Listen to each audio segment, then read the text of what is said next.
Hello friends, ಇದೇ ನೋಡಿ ಮಲೆನಾಡಿನ ಸೀಕ್ರೆಟು. ಮಲೆನಾಡಲ್ಲಿ ಯಾಕೆ ಜಾಸ್ತಿ ನೀರಿರುತ್ತೆ, ತಂಪಾಗಿರುತ್ತೆ ಅಂತ, ತೋಟ ಎಲ್ಲ ಹಸಿರಾಗಿರುತ್ತೆ ಅನ್ನೋದಕ್ಕೆ ಇದೇ ರೀಸನ್. ಪ್ರತಿ ತೋಟದಲ್ಲೂ ಈ ಥರ ಕೆರೆ ಇದ್ದೇ ಇರುತ್ತೆ. ಎಲ್ಲರ ಮನೆಯಲ್ಲೂ ಈ ಥರ ಒಂದು ಕೆರೆ ಇರುತ್ತೆ, ಚಿಕ್ಕದಾಗಲಿ ಇದಕ್ಕಿಂತ ಚಿಕ್ಕದಿರುತ್ತೆ. ಬರೀ 4 ಫೂಟಿಂದು 5 ಫೂಟಿಂದು ಚಿಕ್ಕ ಚೌಕ ಮಾಡಿ ಒಂದು ಕೆರೆ ಮಾಡಿರ್ತಾರೆ. ಇದು ಏನು ಯೂಸು ಅಂತಂದರೆ, ಇಲ್ಲಿ ಒಂದು ವರ್ತೆ ಇರುತ್ತೆ. ವರ್ತೆ ಅಂದರೆ ಅಂತರ್ಜಲದಿಂದ ನೀರು ಹೊರಗಡೆ ಬರ್ತಾ ಇರೋ ಜಾಗ, ಆ ವರ್ತೆ ಇರುತ್ತೆ. ಅದರಿಂದ ನೀರು ಇಲ್ಲಿ ಹೊರಗಡೆ ಬರ್ತಾ ಇರುತ್ತೆ. ಆದರೆ ಮಳೆಗಾಲದಲ್ಲಿ ಏನಾಗುತ್ತೆ, ನೀರಿನ ಪ್ರಮಾಣ ಹೊರಗಡೆ ಜಾಸ್ತಿ ಇರೋದ್ರಿಂದ ಅಲ್ಲಿ ನೀರು ಇಂಗುತ್ತೆ ಕೂಡ. ಸೊ ಅದಕ್ಕೆ ಅಂತರ್ಜಲ ಪ್ರಮಾಣ ಕೂಡ ಜಾಸ್ತಿ ಆಗುತ್ತೆ.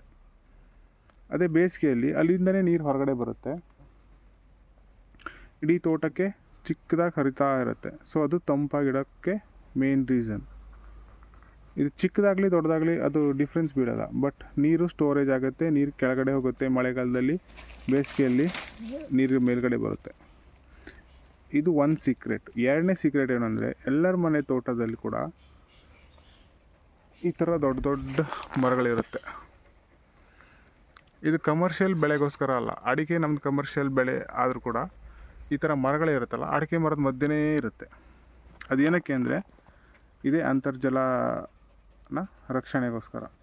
ಅದ್ರ ಜೊತೆ ಅದು ಅದು ಕೂಡ ಫಲ ಕೂಡ ನಮಗೆ ಯೂಸ್ ಆಗುತ್ತೆ. ಹಲಸಾಗಲಿ, ಮಾವಾಗಲಿ, ಯಾವುದೇ ಥರ ಹಣ್ಣಿನ ಮರ ಆಗಲಿ.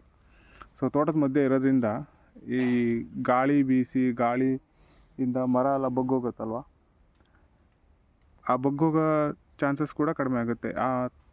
ಅದನ್ನು ಗಾಳಿಯನ್ನು ತಡೆಯೋ ಶಕ್ತಿ ಈ ಮರಗಳಿಗಿರುತ್ತೆ. ಮಾವಿನ ಮರ ಅಥವಾ ಹಲಸಿನ ಮರ, ಓಕೆ.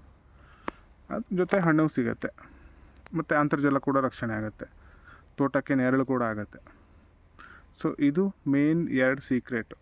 ದೊಡ್ಡ ಮರ ಇರಬೇಕು, ಎರಡನೇದು ಚಿಕ್ಕ ಕೆರೆ ಇರಬೇಕು. ದೊಡ್ಡದಾದರೂ ಪರವಾಗಿಲ್ಲ, ಬಟ್ ಕೆರೆಗಳಿರಬೇಕು ಜಾಸ್ತಿ.